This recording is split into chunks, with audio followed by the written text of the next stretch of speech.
नमस्कार दोस्तों, art visual art में आप सभी का एक बार फिर से स्वागत है। आज हम बात करने वाले हैं ड्राइंग कमीशन 2013 क्वेश्चन पेपर के बारे में और इस सीरीज की यह हमारी दूसरी वीडियो है।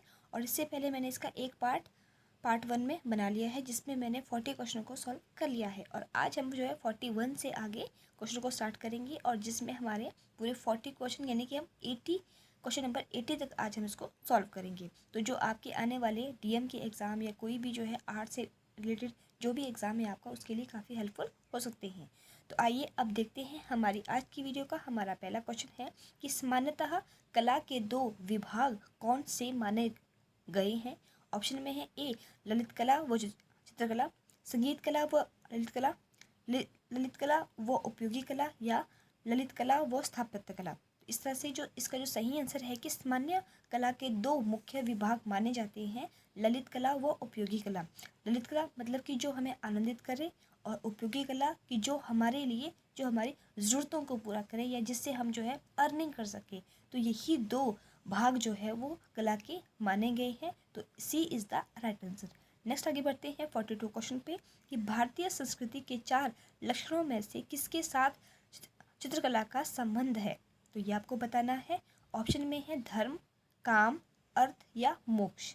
तो इसका सही आंसर है कि जो 4 लक्षण माने गए हैं हमारी संस्कृति के, उसके साथ चित्रकला का संबंध है तो वो है काम के साथ। तो B is the right answer. Next आगे बढ़ते हैं 43 क्वेश्चन पे, जल रंगीय पेंटिंग को जल में कितनी बार डुबोना चाहिए।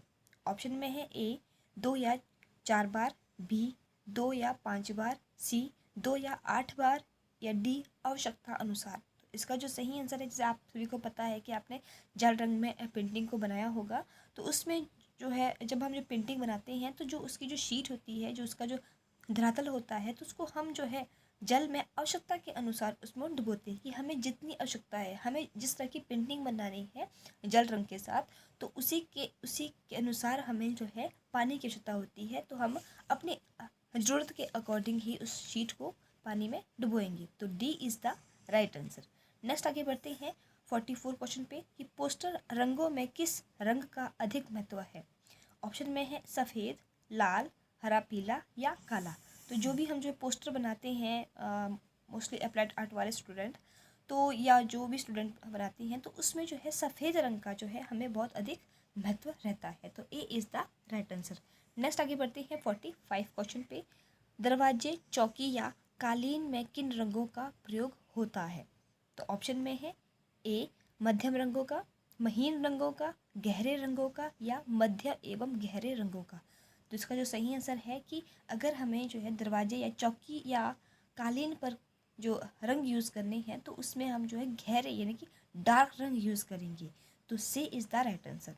नेक्स्ट आगे बढ़ते हैं 46 क्वेश्चन पे, टेराकोटा मूर्ति किस से बनाई जाती है। तो टेराकोटा मूर्ति है वो बताना है कि वो किस माध्यम से बनाई जाती है। तो ऑप्शन में है ए पत्थर से, बी सीमेंट से, सी प्लास्टर से, या डी मिट्टी से। तो इसका सही आंसर है वो है आपका मिट्टी। मिट्टी को जब हम पकाते हैं, पहले हम मिट्टी की मूर्तियाँ बनाते हैं, कुछ भी चीज़ बनाते हैं, इसकी मिट्टी के खिलौने हो गए, मूर्तियाँ हो गई है, तो उसके बाद जब हम उसको पकाते हैं तो उस पके हुए रूप को ही हम टेराकोटा कहते हैं। जैसे कि अगर आपने देखा होगा कि जैसे कि हमारी हमारे घर के निर्माण के लिए हम ईंट का प्रयोग करते हैं, तो वो भी एक टेराकोटा का ही उदाहरण है। तो D is the right answer. Next आगे बढ़ते हैं 47 क्वेश्चन पे, शीघ्रता से किया गया रेखांकन क्या कहलाता है। तो हम एकदम से हम रेखांकन करते हैं तो उसे हम क्या कहते हैं। तो ऑप्शन में है ए कोलाज, बी स्केच, सी भित्ति चित्र, और डी इनमें से कोई नहीं। फ्रेंड्स, ये क्वेश्चन पेपर है, इसमें पहले से ही इसकी राइट आंसर की है एचपी बोर्ड हिमाचल प्रदेश के द्वारा, तो इसमें ये टिक पहले से ही लगे गए हैं जिसका भी ये क्वेश्चन पेपर था। बट यहाँ पे मुझे इसका आंसर लग रहा है वो शायद आंसर की में गलत है, और इसमें डी कहा गया है कि इनमें से कोई नहीं। बट मेरे अकॉर्डिंग जो भी हम शीघ्रता से जो भी हम रेखांकन करते हैं उसे हम स्केच कहते हैं, जैसे कि हमने भी पढ़ा है काफ़ी बार। तो मेरे ख्याल से यहाँ पे इसका आंसर वो डी होना चाहिए, बी होना चाहिए, बी स्केच। बट यहाँ पे आंसर की में डी दिया गया है। तो अगर आपको लगता है कि इसमें सही आंसर क्या है, तो आप प्लीज़ हमें कमेंट बॉक्स में इसके बारे में ज़रूर बताएं, ताकि बाकी बच्चों को भी इस चीज़ के बारे में पता लग सके। तो मैं यहाँ पे किसी आंसर पे भी नहीं जाऊँगी, तो मैं कोशिश करूँगी कि आपका आंसर हमें प्राप्त हो। नेक्स्ट आगे बढ़ते हैं 48 पे कि भारतीय चित्रकला में के षडांग में अनुपात को किस शब्द से परिभाषित किया गया है। तो अगर जो हमारा चित्रकला में जो षडांग का जो अनुपात है उसको हम क्या कहते हैं।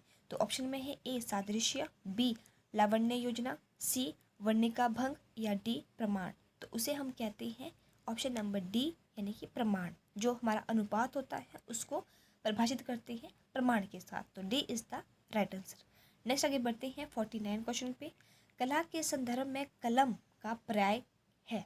तो आपने कलम के बारे में बताना है कि कला मतलब कि कलम को जो है वो कला में क्या कहते हैं। तो ऑप्शन में है ए लेखनी, बी कुची, सी शैली या उपयुक्त सभी। तो इसका जो सही आंसर है कि कला में जो है कलम को शैली के तौर पे देखा जाता है। तो शैली यानी कि C is the right answer. Next आगे बढ़ते हैं 50 क्वेश्चन पे। इसमें से शिखर माला रेखा कौन सी है। तो आपको बताना है, आपको पिक्चर दी गई है तो शिखर वाली जो रेखा है वो आपको देख पहचाननी है। तो इसमें आप देख सकते हैं पिक्चर के थ्रू कि तो इसमें जो सही आंसर है इसका वो है आपका ऑप्शन नंबर बी, क्योंकि इसमें जो है वो शिखर की तरह, के पहाड़ की तरह जो है वो रेखाएं खींची गई है। तो इस तरह से B is the right answer. Next है निम्न में से क्या तेल चित्रण का माध्यम नहीं है। तो वो आपको बताना है। तेल चित्र का माध्यम जो नहीं है वो आपको बताना है। जो हम जो है ऑयल पेंटिंग करते हैं तो उसके लिए कौन सा एक माध्यम नहीं है। ऑप्शन में है तारपीन का तेल, अलसी का तेल, वार्निश या प्लास्टिक इमल्शन। तो इसका जो सही आंसर है तो वो है आपका ऑप्शन नंबर डी, क्योंकि प्लास्टिक इमल्शन जो है वो इसका माध्यम नहीं है। इसके अलावा तारपीन का तेल, वार्निश और अलसी के तेल के साथ तेल चित्रण जो है वो किया जाता है। मतलब उनको मिक्स करने के लिए हम जो है इस तरह के ऑयल का हम यूज़ करते हैं, बट वो प्लास्टिक इमल्शन का प्रयोग हम नहीं करते हैं। तो D is the right answer. Next आगे बढ़ते हैं 52 क्वेश्चन पे कि वसली क्या है। तो ऑप्शन में है एक कि ये एक पद्धति है, तकनीक है, माध्यम है या चित्रण के लिए उपयुक्त माध्यम है। तो इसका जो सही आंसर है कि जो आपका वसली है वो एक चित्रण के लिए एक उपयुक्त माध्यम है। मतलब एक जो है टेक्निक भी नहीं है, तो ये माध्यम है एक प्रकार से। तो D is the right answer. Next आगे बढ़ते हैं 53 क्वेश्चन पे। सफ़ेद रंग के मिश्रण से तैयार रंगते कहलाती है।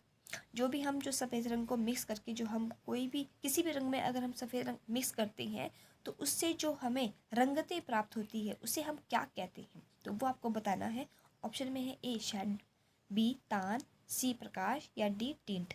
तो उसे जो कहते हैं वो कहते हैं tint. Option number D is the right answer. 54 question पे जल रंग चित्रण के लिए उपयुक्त तुलिकाएँ होती है। तो जो हमारा जल रंग होता है, वाटर कलर जिसको हम बोलते हैं, तो उसमें जो हम जो तुलिकाएँ मतलब कि जो ब्रश का यूज़ करते हैं वो किस तरह की होती है वो आपको बताना है। ऑप्शन में है ए सेबल, ब्रिस्टल, माप या इनमें से कोई नहीं। तो वो होती है हमारी ऑप्शन नंबर ए सेबल। नेक्स्ट है 55 क्वेश्चन। हाईलाइट के लिए कागज़ को श्वेत छोड़ दिया जाता है। तो आपको बताना है कि जब हमें किसी चीज़ को हाईलाइट करना है तो कहाँ पे किस विधि में जो है कागज़ को श्वेत यानी कि खाली मतलब कि जो है वाइट छोड़ दिया जाता है। तो ऑप्शन में है ए तेल रंग में, बी टेम्परा में, सी फ्रेस्को में या डी जल रंग में। तो ये जो होता है तो ये पद्धति अपनाई जाती है आपके जल रंग में यानी कि वाटर कलर में ये चीज़ें की जाती है। तो D is the right answer. Next है 56 क्वेश्चन। जल रंग में किस प्रकार कार्य करते हैं। तो ऑप्शन में है A dark to light, light to dark, A तथा बी दोनों या उपयुक्त में से कोई नहीं। इसका जो सही आंसर है कि जो जल रंग की जो एक पद्धति होती है वो होती है लाइट टू डार्क। मतलब पहले हम जो है हल्का रंग करते हैं फिर और उसको डार्क, फिर और डार्क, और लास्ट में हम जो है काफ़ी डार्क उसमें शेडो डालते हैं। तो ये चलता है लाइट टू डार्क। और जो हमारा ऑयल कलर होता है, ऑयल कलर की जो टेक्निक होती है तो वो होती है डार्क टू लाइट। पहले हम उसमें मोटे मोटे कलर यानी कि डार्क कलर उसमें हम यूज़ करते हैं और उसके बाद वो जो है हल्के उसको जो है लाइट करने की कोशिश करते हैं। तो ये होता है हमारे ऑयल में, और जल में होता है लाइट टू डार्क। तो B is the right answer. Next आगे बढ़ते हैं 57 क्वेश्चन पे। मिनिएचर पेंटिंग किसे कहते हैं। मिनिएचर पेंटिंग जिसका जो नाम से पता लग रहा है मिनी। तो इस तरह से ऑप्शन में है बड़े चित्रों को, लघु चित्रों को, ए बी दोनों को या उपयुक्त में से कोई नहीं। तो इसका जो सही आंसर है वो है आपका ऑप्शन नंबर बी, यानी कि लघु चित्रों को जो है वो मिनिएचर मतलब मिनी पेंटिंग, लघु का मतलब ही जो है वो छोटा होता है। तो आप यहाँ से भी थोड़ा सा जो है वो जो है हिंट लगा सकते हैं। तो B is the right answer. Next है 58 क्वेश्चन, भित्ति चित्रण किस पर किया जाता है। तो ये भी सिंपल सा क्वेश्चन है और बहुत ही सिंपल क्वेश्चन पूछे गए हैं, बट इस बार जो हमारा जो अब का जो टीजीटी कमीशन है या जो अब जो पैटर्न रहता है पूछने का वो बहुत ही घुमा फिरा के पूछा जाता है। इस तरह से डायरेक्ट क्वेश्चन जो है वो नहीं पूछे जाते हैं। तो आपने इस बात पे ध्यान देना है कि आपने क्वेश्चन को कई तरह से जो है समझने की कोशिश करनी है। तो यहाँ पे है कि भित्ति चित्रण किस पर किया जाता है। तो ऑप्शन में है दीवार पर, कैनवस पर, ताड़पत्थर पर या कागज पर। तो इसका जो सही आंसर है वो है कि भित्ति चित्र होता है आपके दीवार पर। तो ए is the right answer. Next है 59 क्वेश्चन कि भाव कला को क्या देता है। तो ऑप्शन में है ए लय, बी परिवर्तन, सी आनंद या डी अभिव्यक्ति। तो इसका जो सही आंसर है कि जो भाव होता है किसी भी आर्ट में तो वो उस कला को अभिव्यक्त करता है। तो अभिव्यक्ति उस चीज़ को देता है क्योंकि वो उस चीज़ को एक माध्यम होता है अपने आप को अभिव्यक्त करने का। तो day is the right answer. Next बढ़ते हैं 60 क्वेश्चन की तरफ कि वीर रस का स्थायी भाव क्या है। तो वो आपको बताना है और ये सभी को पता होगा कि वीर जो है वो वीरता का मतलब उसका जो स्थायी भाव जो है वो वीरता है। तो ए is the right answer. Next है 61 क्वेश्चन पे कि प्रमाण क्या देता है। जो आपका प्रमाण होता है तो वो क्या देता है। तो ऑप्शन में है लंबाई, माप, वस्तु का ब्यौरा या सुनिश्चित। तो वो देता है आपके वस्तु का ब्यौरा कि कौन सी वस्तु किस हिसाब की है, किस प्रमाण की है। तो C is the right answer. Next आगे बढ़ते हैं 62 क्वेश्चन पे कामसूत्र में चित्रकला को किस नाम से संबोधित किया गया है। तो वो आपको बताना है कि जो कामसूत्र है उसमें चित्रकला को किस नाम से जाना जाता है। तो ऑप्शन में है ए आलेख, बी शिल्प, सी रूप भेद या डी आकृति। तो इसका जो सही आंसर है वो है आपका ऑप्शन नंबर ए आलेख जो है वो चित्रकला माना गया है कामसूत्र में। तो ए is the right answer. Next आगे बढ़ते हैं इसके 63 क्वेश्चन पे लावण्य योजना किसे कहते हैं। तो ऑप्शन में है ए सुंदरता, रूप राशि, बाह्य सौंदर्य का व्यंजन या सुरुचि सम्मत। तो इसका जो सही आंसर है कि जो लावण्य योजना जो होती है हमारी तो उसे हम कहते हैं रूप राशि की जो भी कोई भी आकृति होती है कला में तो उसकी जो रूप और राशि की उसकी उसकी जो बनावट जो होती है उसी को हम जो है लावण्य योजना कहते हैं कि उसको कितने माप से बनाया गया है, कितना उसमें सुंदरता है, रूप राशि किस तरह की है उसमें या कैसे उसमें जो है मतलब लयात्मक है। तो बी क्योंकि रूप राशि B is the right answer. Next आगे बढ़ते हैं 64 क्वेश्चन पे कि कामसूत्र का अनुमानित समय कितना है। कि जब कामसूत्र जब जो लिखी गई थी या बनाई गई थी तो उसका जो समय है वो माना जाता है 600 ईसा पूर्व। तो ए is the right answer. Next है 65 क्वेश्चन पे अशोक द्वारा निर्मित प्रस्तर स्तंभों में किस पत्थर का प्रयोग किया गया है। तो जब अशोक का समय था तो जो उन्होंने जो पत्थर यूज़ किया था वो किस तरह का है। तो यहाँ पे मुझे इस क्वेश्चन में थोड़ा सा जो डाउट है, बट अगर आपको लगता है कि इसका सही आंसर क्या है तो आप प्लीज़ हमें कमेंट बॉक्स में हमें बताएं। तो यहाँ पे जो ऑप्शन में दिया गया है वो है लाल पत्थर, काला पत्थर, बलुआ पत्थर या उपयुक्त सभी। इसका जो आंसर दिया गया है आंसर की के अकॉर्डिंग तो वो माना गया है काला पत्थर। और अगर आपको लगता है कि कुछ और है तो प्लीज़ आप हमें ज़रूर कमेंट के माध्यम से ज़रूर बताएं ताकि बाकी स्टूडेंट को भी इससे फ़ायदा हो सके। नेक्स्ट आगे बढ़ते हैं 66 क्वेश्चन पे कि ललित कलाएं कहलाती है। तो आपको बताना है कि जो ललित कलाएं होती है वो कौन कौन सी होती है। जैसे कि आपको मैंने इसी क्वेश्चन पेपर में एक क्वेश्चन हमें याद था कि जो हमारी कला है वो मुख्यतः कितने भाग में डिवाइडेड है। तो वो दो है, ललित कला और आपकी उपयोगी कला। ललित का मतलब होता है जो हमें आनंदित करे, जो हम अपने मन से खुशी से बनाएं, और जो उपयोगी होती है कि जो हमारे लिए उपयोगी हो जिससे हम जो है अर्निंग कर सके। तो इस तरह की दो तरह की जो कलाएं होती है। लेकिन यहाँ पे पूछा गया है कि ललित कलाएं कौन कौन सी होती है, मतलब कि उसके अंतर्गत जो है वो कितने पार्ट आते हैं। तो उसमें 5 पार्ट आते हैं, बट यहाँ पे जो 4 ही ऑप्शन में दिए गए हैं तो इसमें सही जो इसका ऑप्शन है वो है आपका काव्य कला, संगीत कला, मूर्ति कला और चित्रकला।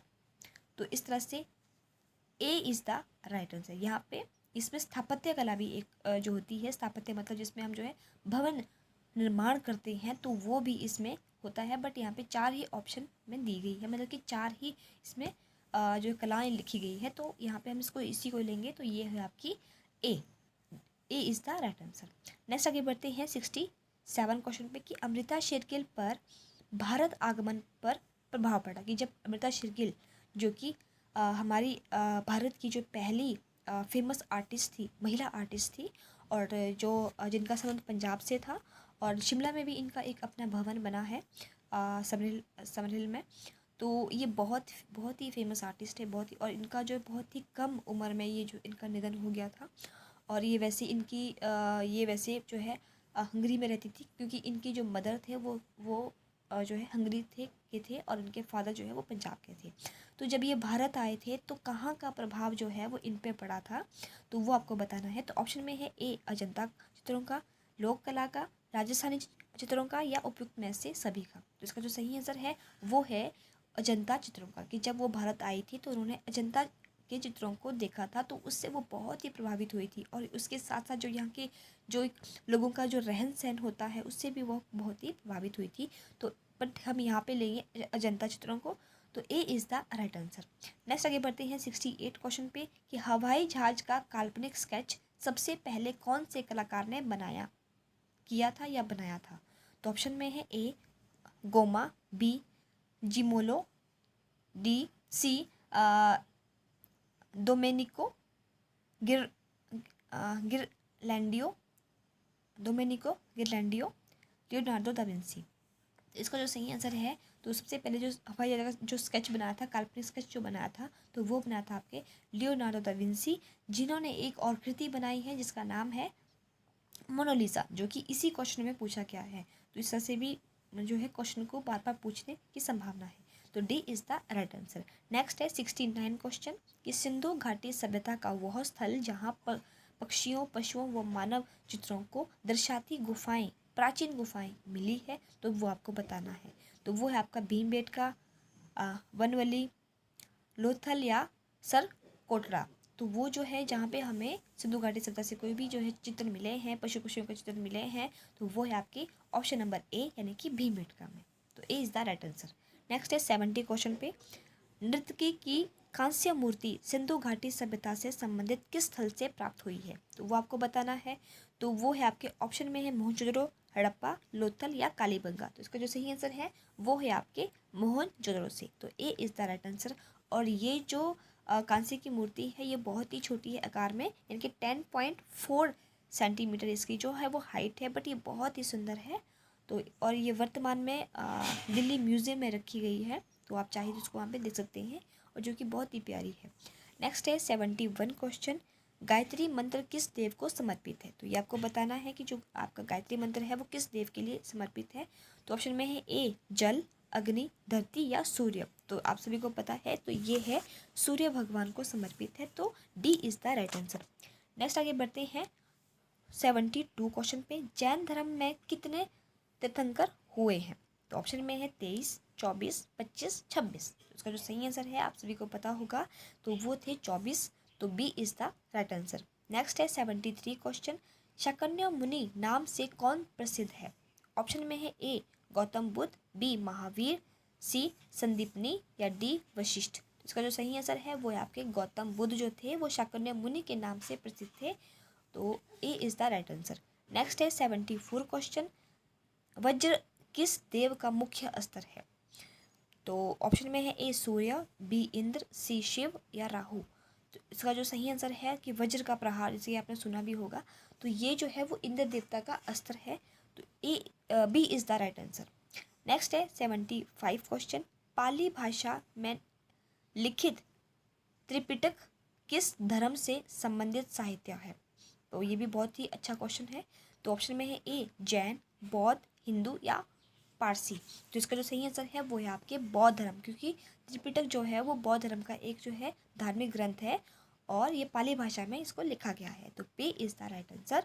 नेक्स्ट है 76 क्वेश्चन बिशन दास नामक प्रसिद्ध चित्रकार किसके समकाल में हुआ। तो ऑप्शन में है ए अकबर, बी जहांगीर, सी संसार चंद, डी महाराजा रणजीत सिंह। तो इसका जो सही आंसर है वो है आपका ऑप्शन नंबर बी, यानी कि जहांगीर के समय जो है वो बिशन दास जो है वो प्रसिद्ध चित्रकार हुए थे। तो B is the right answer. Next है 77 क्वेश्चन इंद्रधनुष में संतरी रंग किस क्रम में आता है? तो ये वेरी वेरी इंपॉर्टेंट है, एक क्वेश्चन यहाँ से पक्का बनता है।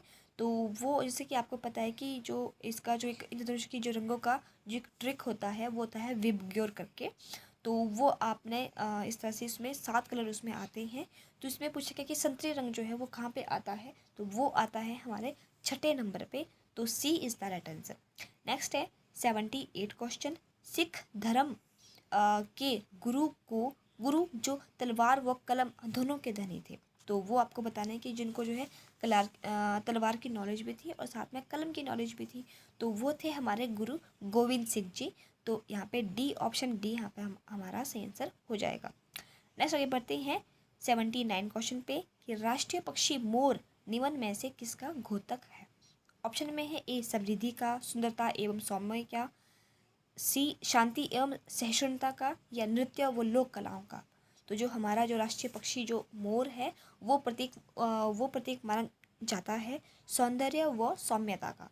तो B is the right answer. Next और लास्ट आज की वीडियो का हमारा क्वेश्चन है 80 क्वेश्चन। और ये जो है क्वेश्चन है कि चंबा में चित्रकला की कौन सी शैली विकसित हुई? चंबा जो कि हिमाचल प्रदेश का एक राज्य डिस्ट्रिक्ट है, जो कि एक डिस्ट्रिक्ट है, और यहाँ पे कौन सी शैली, मतलब कि किस शैली का विकास हुआ था यहाँ पे? तो ऑप्शन में है गुलेर, बसौली, मधुबनी या भोट। तो इसका जो सही आंसर है वो है आपका बसौली शैली, क्योंकि यहाँ पे सबसे पहले जो है वो बसौली शैली विकसित हुई थी। तो B is the right answer. तो फ्रेंड्स ये थी मेरी आज की 40 क्वेश्चनों की वीडियो। तो आई होप आप सभी को समझ आ गया होगा। वैसे वीडियो काफ़ी लंबी हो ही चुकी है, बट फिर भी अगर आपको लगता है कि किसी क्वेश्चन में त्रुटि है तो आप प्लीज़ हमें कमेंट के माध्यम से हमें ज़रूर बताएं। और प्लीज़ मेरी ये कोशिश है कि आप प्लीज़ मेरी वीडियो को ज़्यादा से ज़्यादा शेयर करें। और मेरी वीडियो को ध्यान से देखने के लिए आप सभी का बहुत बहुत धन्यवाद।